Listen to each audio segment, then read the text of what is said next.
So hello guys, this is the third video of the chapter arithmetic of integers. As আমি exercise নকৰো আজি important properties important theorem দুটা মান চাম আমি ঠিক আছে এটা বা দুটা theorem মই proof কৰি দেখাম যেটা বেছিকে দৰকাৰী হল আৰু বাকি তেনেকে exercise start কৰিব পৰাকে নহব কাৰণ বহুত দিন হলি হৈ যাব বস্তুটো আৰু এটো chapter theorems and properties and lemma বুলি কয় হেবলা সৰু সৰু corollary ধেৰ আছে এহুপা মান আছে তো গোটেইখিনি একেবাৰে জাবৰ নিচিনা হৈ আছে বস্তুটো তোমালোকে যদি সিজিল কৰি নদুলুৱা আগতে এতিয়া পৰীক্ষা টাইমত বহুত কষ্ট হ'ব তোমালোকে আৰু ইমান ইজি নহয় বস্তু ঠিক আছে তো আমি স্টার্ট করব লৈছো আজি প্রপার্টিজ বা থিওরেমস বলি দিছে নেকি ইয়াতে চাই লওঁ মই সো আমাৰ ফাৰ্স্ট আৰু সেকেন্ড এক্সাৰসাইজ দুটা হৈ গৈছে আৰে 3.2 হৈ গৈছে আজি আমি পঢ়িম ওৰ কনসেপ্ট দুটা মান লাগিব divisibility of integers divisibility of integers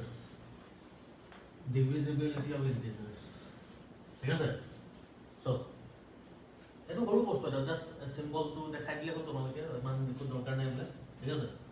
তো মই যদি কম তোমালোকক কম b এনেকে ড্যাশ এডাল দিও আৰু a আছে ইয়াৰ মিনিংটো কি জানানে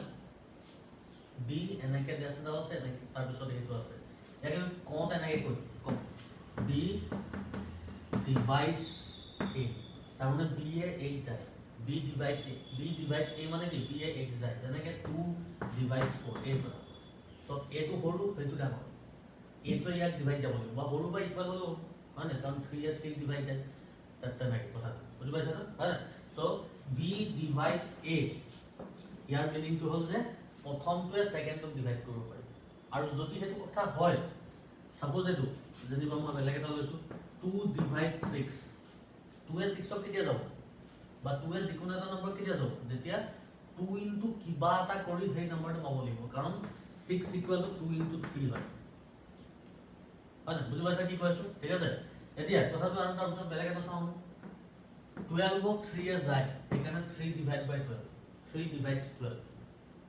কিয় হয় কাৰণ 12 ইকুয়াল টু 3 ইনটু কিবা এটা লিখিব পাৰো কিবা এটা মানে 3 4 12 3 এ 13 ক যায় নেকি না যায় 3 does not divide 13 কাটি দিব যদি না যায় এডাল দি পেলে কাটি দিলে হ'ব 3 does not divide 13 কিয় না যায় কাৰণ 13 ক আমি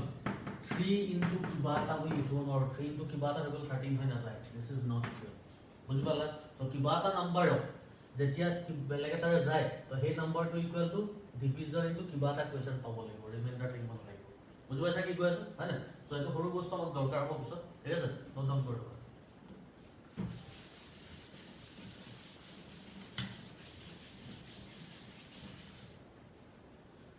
next ahil properties of divisibility elementary properties of divisibility বুলি page number 113 আছে ইয়াৰ theorem 3 বুলি কৈ বলে সাতটা সৰু সৰু theorem দিয়া আছে সাতটা theorem 3 বুলি কৈ বলে সাতটা theorem দিয়া আছে গোটেইখিনি proof দৰকাৰ নাই আৰু একেবাৰে বুকত কৰি থোৱা আছে একেবাৰে ইজি আমি কিন্তু theorem খিনি জানিব লাগিব প্ৰতিটো theorem জানিব লাগিব সাতটা ঠিক আছে তো জাস্ট theorem 3 বুজিব লাগে theorem 3 page 113 আছে দেই বুকখনত let a b c be any three integers a b c তিনটা ইন্টিজার বুলি কৈছে ঠিক আছে ফার্স্ট প্রপার্টি কৈছে a divides 0 হয় কথা প্ৰতিটো নম্বৰ 0 ক যায় 7 0 ক যায় 7 divide 0 9 divide 0 minus 7 0 divide 0 কাৰণ 0 equal to 7 into 0 লিখিব পাৰো প্ৰতিটো নম্বৰ দি 0 divide যাব ঠিক আছে তো 0 divide a divides 0 second two লগতে কৈছে 1 divides 8 1 এ প্ৰতিটো নম্বৰ ক যায় 1 divides 10 1 divides 11 1 divides 100 হয় না 1 দি সবকে যায় 1 এ every integer is divisible by 1 তো হেতু কথা কৈছে 1 divides 8 a যদি যিকোনো ইন্টিজার ঠিক আছে আৰু লাষ্টৰ কৈছে a divides 8 এটা ইন্টিজার নিজকে ডিভাইড যাব তো a divides 7 divides 7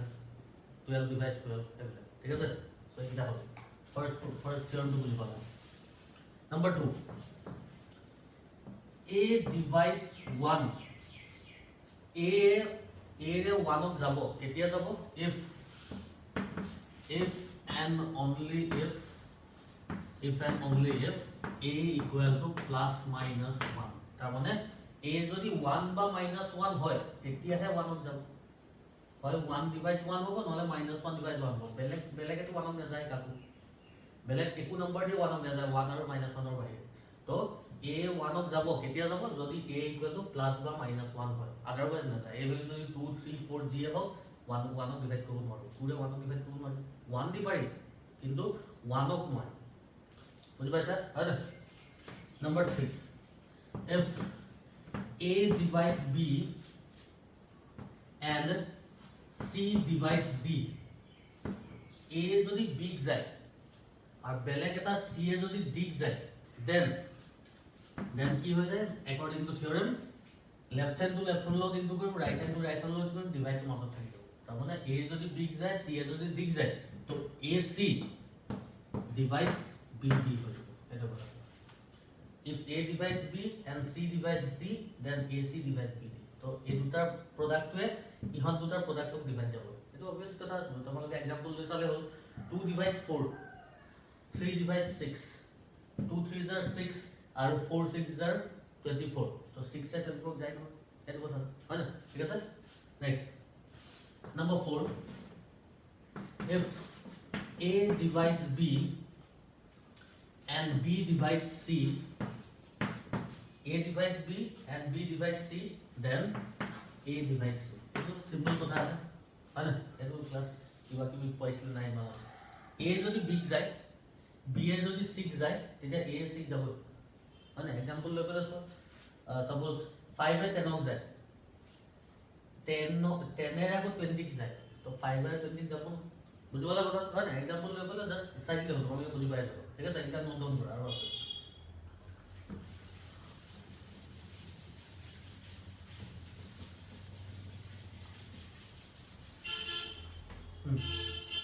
number 5 a divides b and b divides a if and only if a equal to plus minus b তার মানে কি হৈছে a b যাব লাগিব b ও a যাব লাগিব হেতু পসিবল কেতিয়া হ'ব যেতিয়া a equal to plus minus b হ'ব আদারওয়াইজ পসিবল নহয় তার মানে কি 2 এ 4 ক যায় কিন্তু 4 দি তো 2 না যায় উল্টাকে না যায় এই কিন্তু ইয়াত কৈছে যে a b যায় b ও a যায় কেতিয়া যাব যেতিয়া না যায় কেতিয়া যাব যদি a equal to plus minus b হয় তার মানে 2 এ 2 যাব और minus 2 এ 2 যাব এটা কথা তো হয় একি হ'ব লাগিব এক্স্যাক্টলি ইকুয়াল হ'ব লাগিব और value to equal sign to change হ'ব তেতিয়া হে যাব a equal to plus minus b হলে হে যাব নহলে না যায় ঠিক আছে তেতিয়া ডিভাইড যাব আদারওয়াইজ না যায় বেলেগ নম্বৰ হলে না যায় ঠিক আছে number 6 if a divides b and b is not equal to 0 then modulus of a less than equal to modulus of b কি কৈছে কথাটো a যদি b যায় আর b তো কিবা নন জিরো নম্বৰ জিৰো নহয় এটো বাৰ চাবল দৰকাৰ নাই a যদি b যায় তেতিয়া modulus of a will be always equal or less than modulus of b এটো হয় কথাটো সব a b যাব হলে এটো কৰিব লাগিব বা ইকুয়াল হ'ব লাগিব এটা হয় জানো কথাটো তো a যদি মই 2 নো b যদি 4 নো 2 এ 4 ক যায় এটা দুইটাৰ মডুলাস 2 মডুলাস 4 কোনটো ডাঙৰ অবভিয়াসলি এটো হবে और বেলেগকে যদি চাবলৈ যাও -2 এ 4 ক যায় হয় না দুইটাৰ মডুলাস -2 এফালে 4 এতিয়া এটো 2 হৈ যাব এটো 4 হৈ যাব তথাপিও ডাঙৰ হৈ আছে বুজি পাইছা বা কেতিয়াবা ইকুয়াল হ'ব পাৰে কেতিয়া ইকুয়াল হ'ব যেতিয়া 7 দি 7 ক যায় মডুলাস অফ 7 কিমান বা -7 এ ললো যেনিবা মডুলাস অফ -7 কিমান -7 আর মডুলাস অফ 7 এটা মডুলাস অফ 7 মডুলাস অফ -7 মানে 7 এটো মানে 7 তার মানে ইকুয়াল হৈ গেল তো হয় ইকুয়াল ওলাব নহলে হল ওলাব এর কারণে লেস দেন অর ইকুয়াল ঠিক আছে আর সবকে দরকার প্রপার্টি এটা সব 7 তে বহুত কোশ্চেন ইউজ করতে হবে এটো থিওরাম বহুত কোশ্চেন ইউজ করতে হবে 7 টু 2 কম so if a divides b and a divides c a b को যাব লাগিব a আকৌ বেলেগ এটা নম্বৰ c को যাব লাগিব ঠিক আছে then a divides ax plus sorry a divides bx plus cy a divides bx plus cy where x and y are integers x and y যদি ইন্টিজার কিবা কিবা ইন্টিজার হয় তেতিয়া হলে এটো প্রপার্টিটো বহুত দৰকাৰী সো a দুটা নম্বৰ যাব লাগিব a b কো যাব লাগিব a c কো যাব লাগিব তেতিয়া বেলেগ দুটা ইন্টিজার x আৰু y আমি ইমাজিন কৰিলম তেতিয়া a কাট যাব b bx plus cy ঠিক আছে a এখিনি কৰি যেটো পাম তাক a ৰে যাব ঠিক আছে সো এখিনি নোট ডাউন কৰিলো আমি এটা থিওৰেম মেইন থিওৰেম এটা প্ৰুফ কৰিব যেটো পৰীক্ষাৰ কাৰণে খুব দৰকাৰী ঠিক আছে নোট ডাউন কৰক সো আমি এটা কৰিব লৈছো থিওৰেম 4 এটা এটা কথা থিওৰেম 4 টো আমি জাস্ট জানি থম এতিয়া মই বুজাই দিম থিওৰেমটো কি হয় কি কৈছে মিনিং কি তাৰ ঠিক আছে আৰু ইয়াৰ প্ৰুফটো বহুত দীঘল আৰু সেই কাৰণে এটা হয়তো এটা এক্সট্ৰা এপিসোডে লাগি যাব তাৰ কাৰণে সেই কাৰণে আজিয়ে নকৰো এটো ইমান দৰকাৰ নাই এতিয়া বৰ্তমান ঠিক আছে মই পৰীক্ষাৰ কাৰণে কিন্তু লাগিব প্ৰুফটো ঠিক আছে তো ইয়াৰ কাৰণে মই এক্সট্ৰাকে উলিয়াম ভিডিও এটা জাস্ট এটো অকন টানো হয় বস্তুটো বহুত খিনি বস্তু সোমাই আছে ঠিক আছে তো এই কাৰণে আজি জাস্ট বুজি থম या পিছৰ থিওৰেমটো আমি প্ৰুফ কৰিম থিওৰেম 5 টো বহুত দৰকাৰী ঠিক আছে তো থিওৰেম 4 টো কৈছে for two integers a and b a আৰু b দুটা ইন্টিজার ঠিক আছে at least one of which is non zero কোনবা এটা কমসে কম কোনবা এটা non zero এটা জিরো হলো এটো non zero হ'ব লাগিব ঠিক আছে বা দুইটা non zero হ'ব পাৰে হল at least one of which is non zero there exists another two integers x and y যেতিয়া আৰু দুটা ইন্টিজাৰ থাকিব বুলি কৈছে x আৰু y কি হ'ব তেতিয়া such that GCD of AB is equal to ax plus by. So it was theorem 4 to ইমানে কথা তো এটো ফর্মুলা নিচিনাকে আমি মনত ৰাখিম যে a আৰু b যদি দুটা ইন্টিজাৰ x আৰু y যদি বেলেগ দুটা integer then GCD of AB equal to ax plus by. So what is GCD? GCD মানে একো নহয় GCD মানে just HCF of AB equal to ax plus by. ঠিক আছে এটো জাস্ট এনেকে মনত ৰাখিম ইয়াৰ প্ৰুফটো বহুত বেছি দীঘল দৰকাৰী হয় কিন্তু টান হয় আৰু দীঘল হয় টান হয় যেতিয়া ইয়াত আজি কৰি দিয়া মানে তোমালোকৰ আজি উতে হেৰিটো কনফিউজন লাগি যাব পাৰে অলপ তো ইয়াৰ কাৰণে মই এক্সট্ৰাকে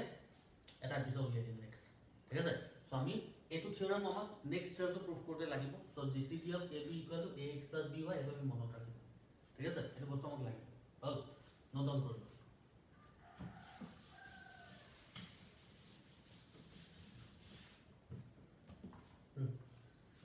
So here whole concept is relatively prime integer. What do you mean by relatively prime integer? Relatively prime integer. Relatively prime integer কাক কোৱা হয় এতিয়া prime integer মানে জানো prime number মানে জানো 3 and 5 এটো এটা 3 5 7 এবিলাক prime number হয় যাৰ only two factors থাকে one and itself এবিলাক prime number হয় relatively prime বুলি কইলে দুটা integer বুজায় দুটা ইন্টিজার যার একো কমন ফ্যাক্টর না থাকে আদার দেন 1 জানা কি দুটাই লৈ লম তোমালোকে সাপোজ 3 and 5 লৈ ললো this is a pair of relatively prime integer কারণ কিয় এটা মধ্যে কিবা কমন ফ্যাক্টর আছে নেকি একো নাই তো এটা রিলেটিভলি প্রাইম বুলি কৈ দিয়া লাগিলে অনলি প্রাইম নাম্বার এন বুজায় দুটা কম্পোজিট নাম্বারও রিলেটিভলি প্রাইম হ'ব পাৰে জানা কি হ'ব কোৱাচোন 10 হয় আৰু এটা 3 Yeah, 3 to prime number. 10 is not a prime number. বুঝি পাইছা 3 to prime number হয় 10 to prime 10 to even number হয় তো prime number নহয় obviously কিন্তু এটা রিলেটিভলি prime কিয় কাৰণ ইহঁতৰ একো কমন ফ্যাক্টৰ নাই কমন ফ্যাক্টৰ ইজ only 1 ঠিক আছে বেলেগ দুইটা কম্পোজিট নাম্বাৰ হয় বেলেগ ৰিলেটিভলি prime হ'ব পাৰে নহয় সাপোজ মই এটা লৈলো 2 বা 4 ঠিক আছে 4 ললো আৰু এটা লৈলো 9 ইহঁতৰ মাজত কিবা কমন ফ্যাক্টৰ আছে নেকি একো নাই দেইছা না অকল 1 হে আছে তো এবিলাক ৰিলেটিভলি প্ৰাইম তো ৰিলেটিভলি প্ৰাইম হ'বলৈ হলে এটো মিন নহয় যে দুইটাই প্ৰাইম নাম্বাৰ হ'ব লাগিব প্ৰাইম নাম্বাৰ নহলো দুটা নাম্বাৰ ৰিলেটিভলি প্ৰাইম হ'ব পাৰে ঠিক আছে তো ইয়াৰ ডেফিনিশন কি হ'ব two numbers are said to be relatively prime if they have no common factor other than 1 in other words আৰু এটা ডেফিনিশন আছে a and b are called relatively prime if GCD of AB is equal to 1 যদি দুটা number HCF উলিয়াই পেলাই আমি 1 পাওঁ তেতিয়া হেটা ৰিলেটিভলি প্ৰাইম বুলি কওঁ এটো HCF 1 লব একো কোন ফ্যাক্টৰ নাই এটো HCF 1 লব এটো HCF 1 তো যদি HCF 1 লয় তাহলে GCD 1 লয় তেতিয়া হে নম্বৰ দুটা ৰিলেটিভলি প্ৰাইম ইন্টিজাৰ বুলি ক'ব পাৰো ঠিক আছে বুজি পালে হয় না লিখি যাব দে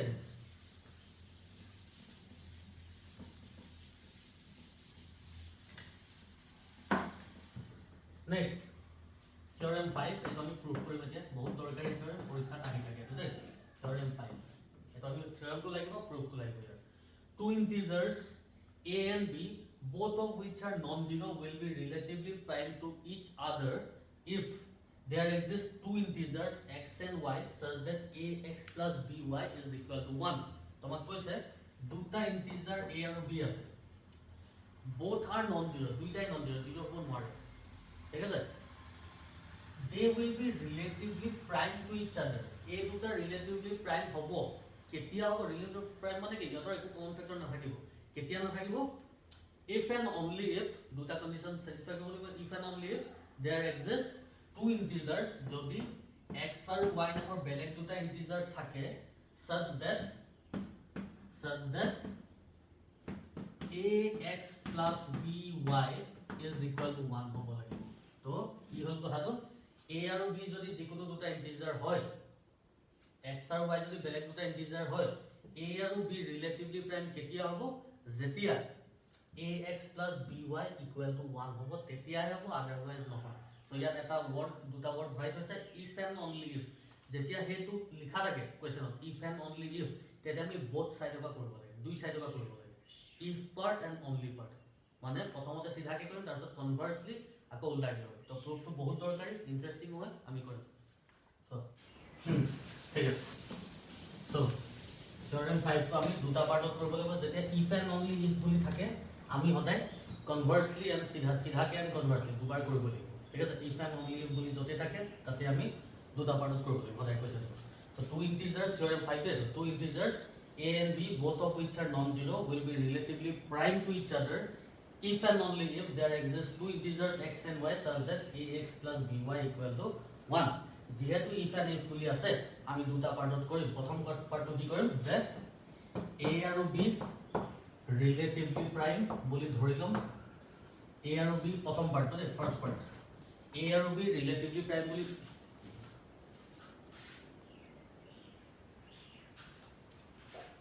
So first part to be a আৰু b relatively prime বুলি ধৰি আৰু proof কৰি দেখাম কি proof কৰি দেখাম ax plus by equal to 1 এটা first part conversely second part conversely দুবাৰ কৰিব লাগিব if and only if আছে কাৰণে conversely কি কৰিম a টো ধৰি পল হেতু দেখাম তাৰ মানে conversely আমি ধৰি লম let ইয়াত a টো let আছে ইয়াত এবাৰ let ax plus by equal to 1 আমি proof কৰি দেখাম যে a b are relatively prime so কথা তো এটো থিওরেম তো এখানে দৰকাৰী যে দুটা পাৰ্টত কনভাৰ্সলি কৰি দেখাব ঠিক আছে আমি স্টার্ট করব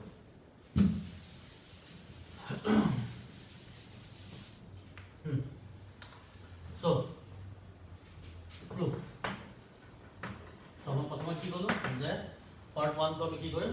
ফাৰ্স্ট পাৰ্ট তেনেকে লিখি দেব পাৰ ফাৰ্স্ট পাৰ্ট মানে লিখি লব তোমালোকৰ কথা এটা first part let a b are two relatively prime integers a and b দুটা relatively prime integers হয় ঠিক আছে যদি দুটা relatively prime integers হয় তেতিয়া ইহঁতৰ HCF to 1 হ'ব বাই theorem আমি অলৰেডি পাই গৈছো ইয়াৰ আগতে মই বুজাইছিলো so therefore GCD of what AB is equal to what is equal to 1 number 1 ঠিক আছে number 1 কিয় 1 হল কাৰণ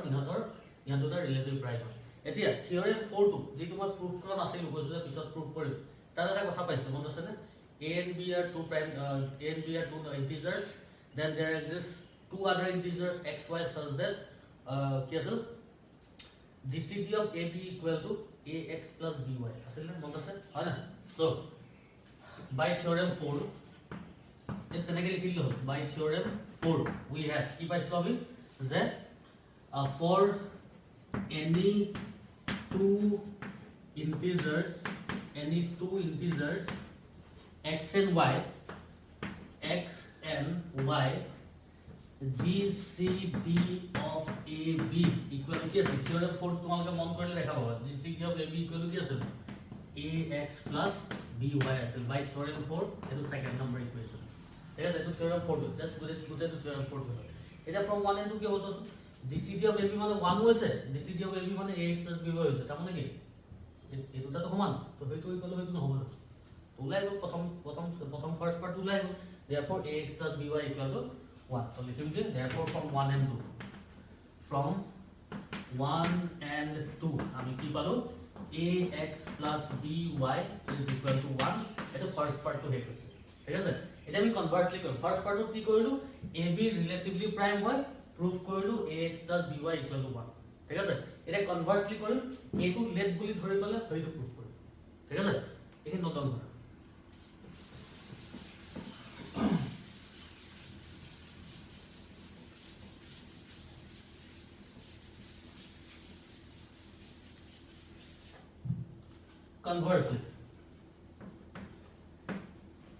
Conversely, let ax plus b এটা উল্টা কে আহিব bxy equal to 1 ax plus by equal to 1 আমি প্রুফ কি কৰিব লাগে প্ৰুফ কৰিব লাগে ab are relatively prime তাৰ মানে ab relatively prime কেতিয়া হ'ব যেতিয়া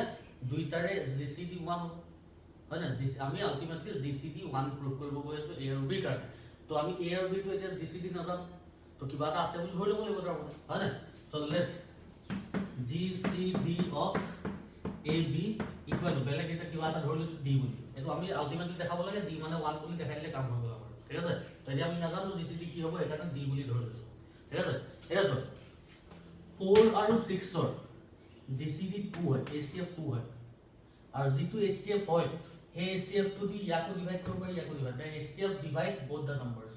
GCD যেটো ওলাই এই নম্বৰটো দুইটাকে ডিভাইড কৰিব পাৰি আমি জানো এই কথাটো 2 4 को जाए 2 6 को जाए है ना तो जेतु नंबर ACF বা GCD হয় সেই নম্বৰটো দুইটা ইন্টিজার কে যায় তো GCD of AB যদি D হয় তা মানে কি D এ A को যাব D এ B को যাব D है ना so therefore symbolically can लिखिम D divides A कुछ तो लगो है ना D divides A and what D divides B তো ACF তো দুইটাকে নো ডিভাইড যাব ঠিক আছে লাগে বুঝি পালা है ना এতিয়া এটো বাই থিওরেম আহি গল বাই থিওরেম এটা প্রপার্টি পাইছো নহয় है ना প্রপার্টি Theorem 3 property 7 number কি আছে 7 number property কি আছে a divides মন আছে না a divides কি আছে b and a divides c যদি হয় theorem 3 number 7 property তো আছে a যদি b কো যায় a যদি c কো যায় তেতিয়া কি আছে a divides bx plus cy মন আছে না theorem তো হয় না সো ইয়াত এটো property এপ্লাই কৰিম এটা কি হৈছে ইয়াত কথাটো d a এপিএস সি থাকক ডিএ এ কো কৈছে ডিএ বি কো কৈছে তো এগুলো যদি কম্পেয়ার করছো এ এর জায়গা ডি আহি গল বি এর জায়গা ডি আহি গল সি এর জায়গা ডি আহি গল এটা আলটিমেটলি কথা তো এ মানে ইয়াত ডি দিয়া হয় না so D divides A and D divides B যদি হয় therefore by theorem 3 property 7 theorem 3 property 7 তাপ আমি ডাইরেক্টলি লিখিব পাৰো কি লিখিব পাৰো d divides ইয়াত হৈছিল bx plus cy তাত কি হ'ব ax plus by হ'ব কাৰণ ইয়াত bx cy আছে হিতু সাইডে ধৰ ইয়াত হিতু সাইডে a আৰু b আছে তো ax plus by এটো কোৰ পৰা আহিছে এটো theorem 3 property 7 নম্বৰ পৰা আহিছে ঠিক আছে d divides what ax plus by this implies কি হ'ব দেখুন d divides ax plus by ax plus by মানে হইতো নহয় জানো ax plus by মানে কি বুলি ধৰি লৈছো 1 বুলি ধৰি লৈছো তো ইয়াত এটোৰ জায়গাত 1 বহাই দিব d divides 1 বুজি পালা সো d এ 1 অক যায় এতিয়া যিকোনো নাম্বাৰটি মানক না যায় না সব নাম্বাৰটি মানক যায় যাব কি হে মানক যায় অকল মানে নিজকে যায় মানে 2 3 4 5 7 দি না যায় না মানক হয় না তো d ইকুয়াল obviously 1 হ'ব লাগিব so therefore we get what d equal to 1 তো যদি d 1 এ হৈ গল ইয়াত d ভ্যালু বহাই জানি বলে gcd হবে 1 হৈ গল তাৰ মানে হয় না so therefore we have therefore কি বলবো আমি gcd of ab this is equal to 1 পাই গলো so therefore gcd of ab যদি 1 হৈ গল তাৰ মানে কি a and b are relatively prime এটা দেখাব লাগে আপনাদের so therefore last কথা আমি লিখি দিম what therefore a and b are relatively prime লিখি দিলে হবে বুঝি পালা কথাটো হয় না so কেনে কি করব আমি প্ৰথমতে a আৰু b ফাৰ্স্ট পাৰ্টতে a b ৰিলেটিভলি প্ৰাইম বুলি ধৰি পেলে ax + by = 1 বুলি লেখালো হেতু তাতে হে গলো তাৰপিছত কনভাৰ্সলি বুলি লিখি ax + b 1 বুলি ধৰি লাষ্টত দেখালো যে a আৰু b ৰিলেটিভলি প্ৰাইম তো ইফ এন্ড অনলি বুলি যেটা কোৱেশ্চন থাকে এনেকে দুটা পাৰ্টত এটা সিধা এটা কনভাৰ্সলি কৰি ৰাখা হবে বুজি পালা এটা বহুত দৰকাৰী থিওৰেমটো প্ৰেক্টিস কৰি চাবা ঠিক আছে পাতিম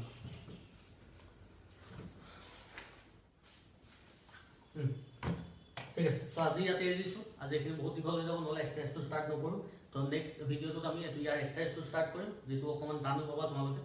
প্ৰথম যদি কৰিছা মোৰ লগতে ঠিক আছে আৰু মই অকমান ইজি কৰিবলৈ চাম হল সো এখিনি আজি প্ৰেক্টিস কৰা তোমালোকে ঠিক আছে আমি নেক্সট ভিডিওত নেক্সট